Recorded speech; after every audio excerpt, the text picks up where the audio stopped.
پاکستان ته د افغان وسلو او تجهیزاتو لیږد توند غبرګونونه پارولي. په ټولنیزو رسنیو کې ګڼو افغانانو هغه عکسونو ته توند غبرګونونه ښودلي چې ویل کېږي پاکستان ته له افغانستان څخه د وسلو او پوځي تجهیزاتو د قاچاق اړوند دي. خلکو له طالبانو غوښتي چې د دغه قاچاق مخنیوی وکړي او عاملان یې افشا او په سزا ورسوي. افغان لیکوال عصمت قانع دغه وضعیت ته په اشارې لیکلي. دا هر امپور پر افغانستان په 15,000 ډالر حساب کړی دی. دا هر ټانک پر موږ تر خپلې اصلي بیې 4 چنده زیات قیمت بها حساب شوی ده. ستا د ملا ماته شي په ناچله کرنسي یې خرڅوي او بله ورځ چې د اړتیا ورته پیدا شي نو وایي به های تشه لاسه ته مې دښمن یې. تش لاس نه ستا خرڅ شوی ضمیر ستا دښمن دی. بل لیکوال بهیج عثماني لیکلي یو وخت یې هغو پخوانیو ټوپکمارو ته سټنګر توغندي ورکړل. د افغان هوایي پوځ الوتکې ورباندې راغورځولې چې هدف یې ترلاسه کړ. دغه توغندي یې پر 100,000 ډالر بیرته ترې وپیرل. اوس هماغه کیسه ده.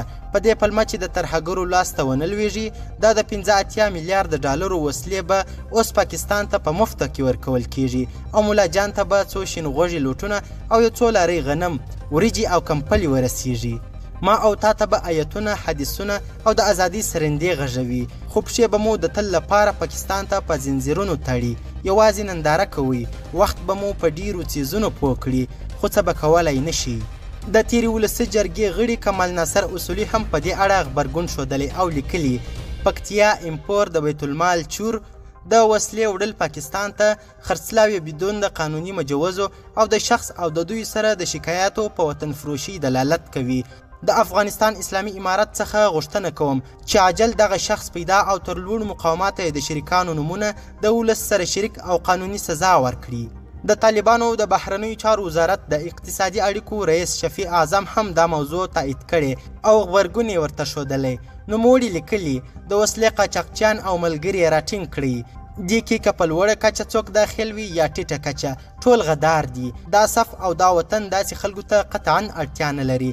نن یې چې د مجاهد سلا پر پردو وپلورله سبا ټول ملت شهیدان ارمانونه او بالاخره د مور وطن پوړنی هم پلوري. دا صف تصفیه کول غواړي. څه موده مخکې د پاکستان ډاون ورځپاڼې په یو راپور کې وویل چې پاکستان به له افغانستان څخه د امریکایي ځواکونو پاتې وسلې او تجهیزات وپیري.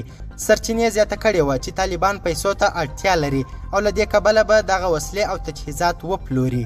د طالبانو حکومت بیا د دغه راپور په غبرګون کې ویلي وو چې دوی د وسلو او تجهیزاتو د پلورلو پلان نه لري. دوی د اوسنیو رسنیزو شویو اسنادو په اړه څه نه دي ویلي. قدرمنو لیدونکو زیاته مننه چې ویډیو مو تر اخري شیبو وکتل. زموږ چینل سبسکرایب او ویډیو شیر کړئ. تر بیا او بلې ویډیو د الله په امان.